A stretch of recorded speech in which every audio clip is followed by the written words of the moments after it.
West Sikkim গিয়ে আজ ঘুরতে গিয়ে আজকে আমরা অরেঞ্জ গার্ডেন থেকে এগুলি জিনিস নিয়েছি। এটা হলো অরেঞ্জ ওয়াইন, আখরোট, তারপর বড় এলাচ, আর এগুলো ওদের এখানেরই আচার।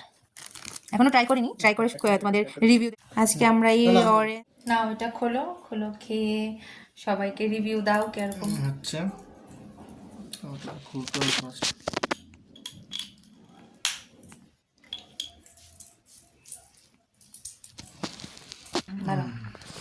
এবার খাও, ফার্স্টে তুমি খাও।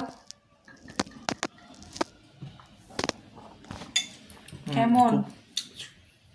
খুব স্ট্রং এবং যেরকম হয় ফার্মেন্টেড কোনো জিনিসের, কোনো জুসের, সেরকমই খুব ভালো।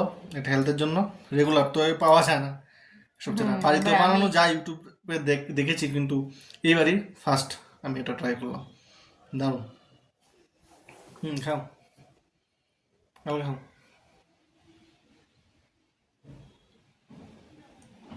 সত্যি দারুণ। আমি ফার্মেন্টেড জিনিসের মানে যেগুলো ড্রিঙ্কস হয়, সব ড্রিঙ্কসগুলো, হার্ড ড্রিঙ্কসগুলো একটু স্মেল থাকে, এটা ফার্মেন্টেশনের প্রসেসের জন্য হয়, তো সেটা খুব স্বাভাবিক। বাট এটা টেস্টটা সত্যি ইউনিক থাকে, সত্যি দারুণ। এটা সিকিম ছাড়া কোথাও পাওয়া যাবে না, আসলে দারুণ। সো তোমরা যারা আসবে, অরেঞ্জ গার্ডেনে আসবে, সিকিমে আসবে, অবশ্যই তোমরা ট্রাই করবে। অনেকগুলো ফ্লেভার ছিল, অরেঞ্জ, তারপর অরেঞ্জ ছিল, তারপর রোজ ছিল, রোডেডেনড্রন নামে একটা ফুল আছে ওইখানে, ন্যাশনাল স্টেট ফুল হয়তো তাদের।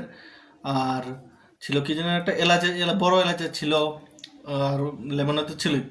তো লেমনটা সবাই বেশি ট্রাই করছিল, কারণ সেটার ফ্লেভার সবাই জানা আছে। আর আমরা অরেঞ্জটা নিয়েছি, আমরা রোডেডেনড্রনটা ওইখানে খেয়েছিলাম, বৃষ্টি ছিল তাই দেখাতে পারিনি। তো সো টাটা, বাই বাই।